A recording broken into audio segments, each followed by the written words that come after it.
Гагарин көчөсү менен Ленком көчөлөрүнүн кесилишиндеги бул 5 кабат имаратты барыңыздар эле көрүп атсаңыздар керек. Жаңы салынды. Бул медресе болот деп болжолдонуп аткан эле. Бирок 6-класстан 9-класска чейин 80 эле окуучуну окута турган ушундай заманбап мектеп болгон экен. Бул жерде англис тилин жана IT багытында атындагы 7 аке деп койгон экен, туура койгон экен. Көлдүн 7 акеси ушундай акылман кишилер болгон. Ошол акылман кишилердин атынан коюлган ушундай заманбап жаңы мектеп. Бул Гагарин көчөсү, анан ушул жерде сентябрга чейин жолун жасап берип койсоңуздар жакшы болчу экен. Бияк казылган бойдон бүтө элек экен. Сентябрда буюрса ачылышы болуп, мына жаңы окуучуларды кабыл алат экен. Мектепке бут чечип кирет, ичинде өзүнчө чокой менен жүрөт. Анан азыр мектептин мүдүрүнүн замы кыскача маалымат алып коёюн. Ассалам алейкум. Ачылышыңар менен Рахмат. сонун кылдыңар мектебиңерди, атындагы сонун коюп турсуңар. Анан ушу мектебиңер жөнүндө кыскача маалымат тааныштырып, жүрүп отуруп анан суроо жооп кылып элге маалымат алып берели. Мектебиңиз жөнүндө тааныштырып коюңуз, сонун болуптур. Бул жеке менчик мектеп. Ооба. Жеке менчик, Жеке менчик мектеп. Ошол Ысык көлдө таанымал болгон акылман жети акенин атына койдук.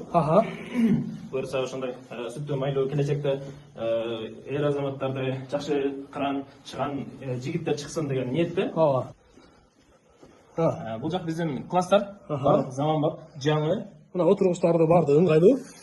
Заманбап доскалар, буга өлнет да бар. Кадимки доска эмес, ошо балдарга дагы ыңгайлуу болсун деп смарт доскалардан койдук атабыз. Буюрса ар бир балага жекече бир шкафчиктер. Санузулдар, жагында. Бул жакта Ажатканалар, дараталары бардык жактар. Бул жак болсо мугалимдердин бөлмөсү, учительская, ар бир эмеге ыңгайлуу. Бул экинчи кабаты, бүт бардыгы только окуй турган тарабы экен. Мына тепкичтердин үйдө коврик кылып аябай шарт түзгөн экен. Пятизвездочный отелдерде эле кылып турган ичин бар мына. Шарттар бар, Балдар үчүн ушундай. Балдар билим үчүн бар. Ыңгайлуу шарттар түзгөнгө аракет кылдык. Бул 3-кабат. 3-кабатта деген киргенде эле соң тарапта балдардын конференция залы. Конференция зал. Бул жерде жыйын, же сыртта кандайдыр бир погода болуп калса, ошол жерде жыйындар өтөт, ата-энелер чогулушу, балдардын жанагы линейкасы, бүт эмелер, ишчаралар ушул жерде өтөт. Заманбап, полдун баары коврик. Анан санузул, мына. Ажатканаларды бардыгы таптаза. Оң тарапта душ. Буярында душтар бар экен аке. Мына ар бир балага душтар бар экен. Ушундай шарттар экен. Кол жууган жери. Бул 4-кабат экен, биякта жатаканалар экен, 4-кабат жалаң балдардын жатаканасы. Карагыла. Керебеттер, 2 кабат керебеттер.